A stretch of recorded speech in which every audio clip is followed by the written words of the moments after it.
spring of 1971, I met a girl. The first time I saw her, we were, appropriately enough, in a class on political and civil rights. And she exuded this sense of strength and self-possession that I found magnetic. And we stood in line and talked. You had to do that to register back then. And I thought I was doing pretty well, till we got to the front of the line and the registrar looked up and said, "Bill, what are you doing here? You registered this morning." I turned red and she laughed, that big laugh of hers. We've been walking and talking and laughing together ever since. No matter what President Obama, Joe Biden, or Hillary Clinton say in their speeches tonight and tomorrow, it will make zero difference to a large part of the electorate. Democrats will be seen as tragically tone-deaf when it comes to a pair of issues that Republicans and even a good deal of voters on the left are concerned about: terrorism and the current attack against law enforcement. And when one considers that the Democrats had the second turn in this convention circus and could have hammered away at anything and everything being thrown at them by the right and sought to perfectly counter, there are so many questions as to what they didn't say and what it could mean for them in the general election. Plus, there's also Bill Clinton's speech from last night. Our guest is a former congressional candidate from Florida, attorney on the state's West Coast, and a Democratic strategist. Let's get the word as Jessica Ehrlich joins the hard line. Jessica, thanks so much for joining us, and let me begin right away by talking about that Bill Clinton speech. There are some people who say, gee, it was nice, he was talking about the past, how lovely, flowers everywhere. But honestly, Jessica, they need to humanize Hillary Clinton, not just to Democrats, but to Republicans, people who don't know if they'll vote for her. Did he really take a step forward, and are we starting to see a humanization of Hillary?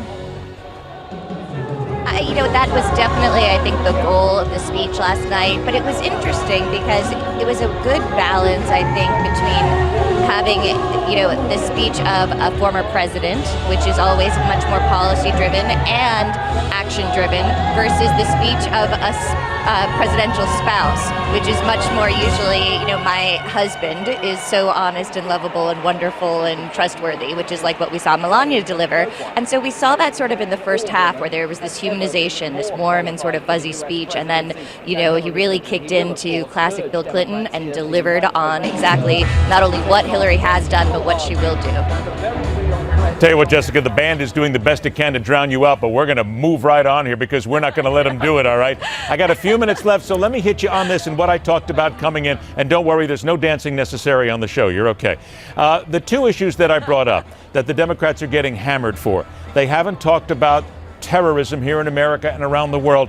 And there's a lot of people, I got to be honest, a lot of friends that I know in law enforcement who are really ticked off that they brought a lot of mothers on the stage last night to talk about their children, some of them tragically killed in police incidents, if you will, but they're still not, in the minds of many, saying positive things about the need to get behind law enforcement. They knew these two things were coming, Jessica. Why are they so tone deaf?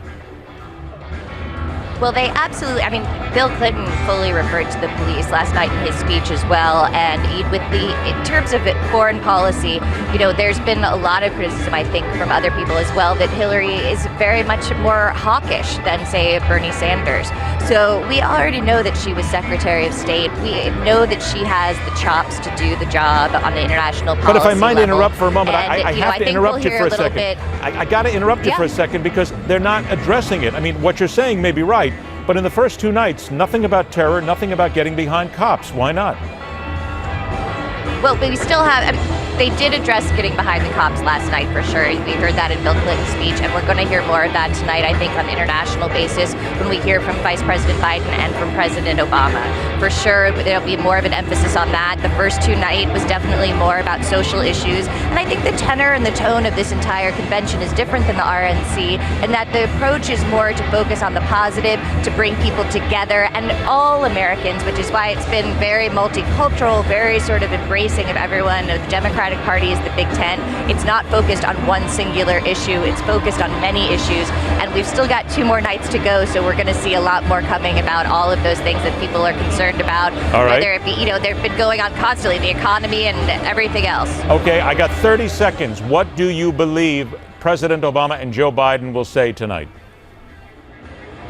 I think we're going to hear particularly from Joe Biden. I hope we get a few lighthearted moments. I love his speeches. And from President Obama, I think we're going to hear more again of his very positive message that is an exact opposite tone to what, is considered to be the very negative tone of America's not a great place already that we heard from the RNC. And I think that's definitely where he'll be going, how great things have been and where they're going in the future with Hillary Clinton as the president.